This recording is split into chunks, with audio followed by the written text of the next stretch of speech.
good fellow where you are, and do your best to keep the thing going." He waved his hand, and the men pushed the boat off from the shore.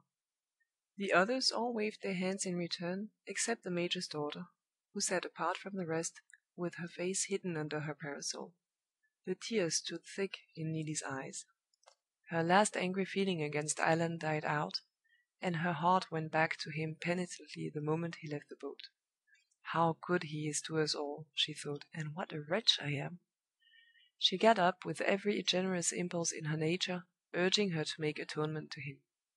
She got up, reckless of appearances, and looked after him with eager eyes and flushed cheeks, as he stood alone on the shore. "Don't be long, Mr. Armadale," she said, with a desperate disregard of what the rest of the company thought of her.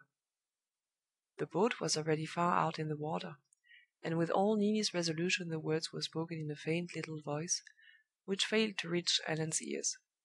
The one sound he heard, as the boat gained the opposite extremity of the mere, and disappeared slowly among the reeds, was the sound of the concertina.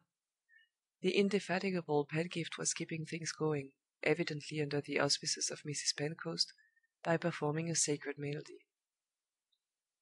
Left by himself, Allan lit a cigar, and took a turn backward and forward on the shore. "She might have said a word to me at parting," he thought.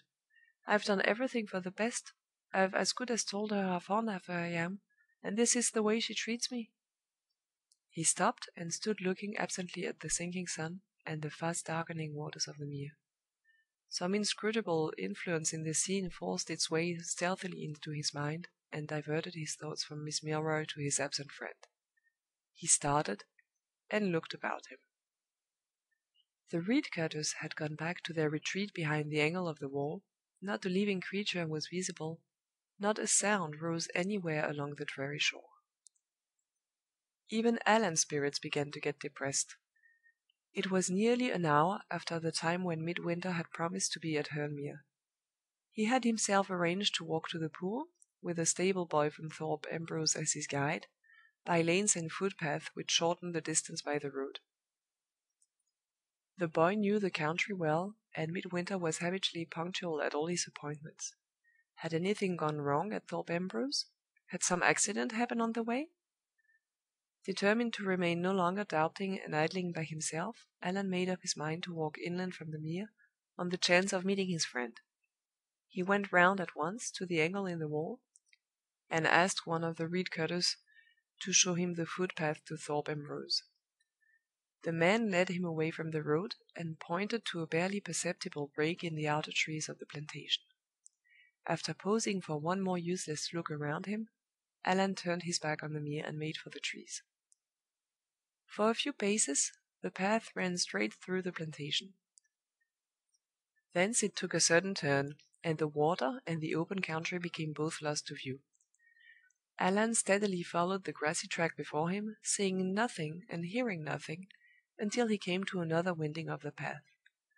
Turning in the new direction, he saw dimly a human figure sitting alone at the foot of one of the trees. 2 steps nearer were enough to make the figure familiar to him. "Midwinter!" he exclaimed, in astonishment. "This is not the place where I was to meet you.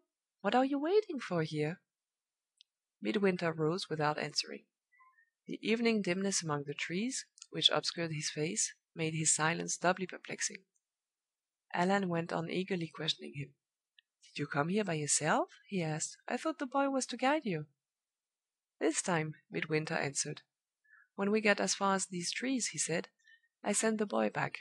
He told me I was close to the place, and couldn't miss it." "What made you stop here when he left you?" reiterated Allan. "Why didn't you walk on?" "Don't despise me," answered the other. "I hadn't the courage." "Not the courage?" repeated Allan. He paused a moment.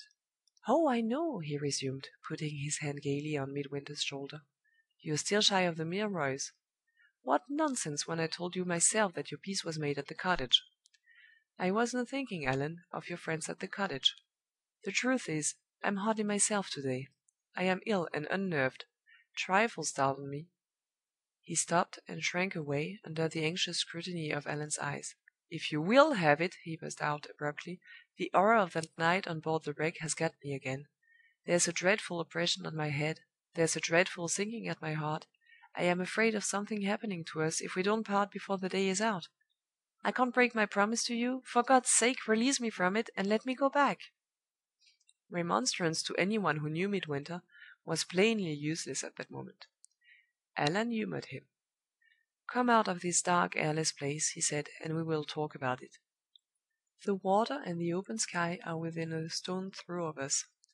I hate a wood in the evening; it even gives me the horrors.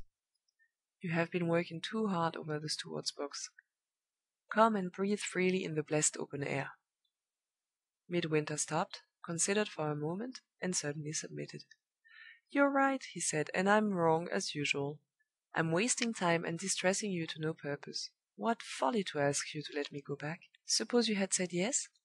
"Well?" asked Allan. "Well," repeated Midwinter, "something would have happened at the first step to stop me, that's all. Come on." They walked together in silence on the way to the Mere. At the last turn in the path Allan's cigar went out. While he stopped to light it again, Midwinter walked on before him, and was the first to come in sight of the open ground. Allan had just kindled the match, when, to his surprise, his friend came back to him round the turn in the path. There was light enough to show objects more clearly in this part of the plantation. The match, as Midwinter faced him, dropped on the instant from Allan's hand. "Good God!" he cried, starting back. "You look as you looked on board the wreck!" Midwinter held up his hand for silence. He spoke with his wild eyes riveted on Allan's face, with his white lips close at Allan's ear. "You remember how I looked?" he answered in a whisper. "Do you remember what I said when you and the doctor were talking of the dream?" "I have forgotten the dream," said Allan. As he made that answer, Midwinter took his hand and led him round the last turn in the path. "Do you remember it now?" he asked, and pointed to the Mere. The sun was sinking in the cloudless westward heaven. The waters of the Mere lay beneath, tinged red by the dying light. The open country stretched away, darkening drearily already on the right hand and the left. And on the near margin of the pool, where all had been solitude before, there now stood, fronting the sunset, the figure of a woman. The two Armadales stood together in silence, and looked at the lonely figure and the dreary view. Midwinter was the first to speak. "Your own eyes have seen it," he said. "Now look at your own words." He opened the narrative of the dream, and held it under Allan's eyes. His finger pointed to the lines which recorded the first vision. His voice, sinking lower and lower, repeated the words: "The sense came to me of being left alone in the darkness.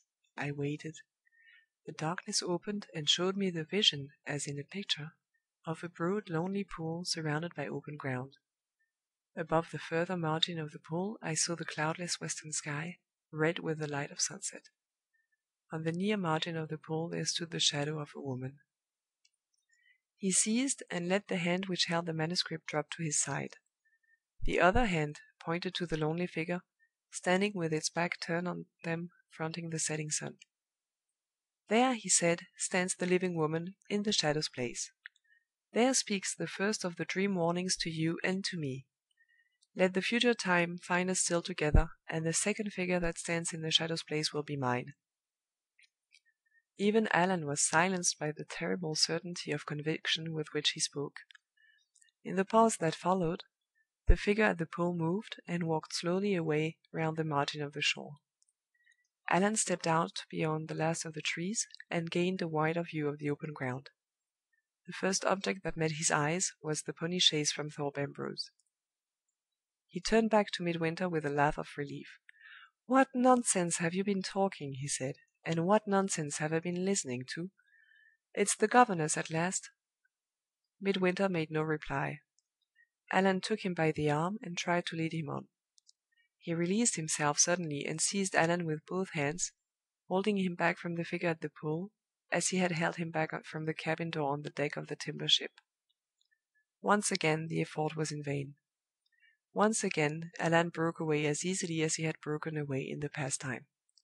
"One of us must speak to her," he said, "and if you won't, I will."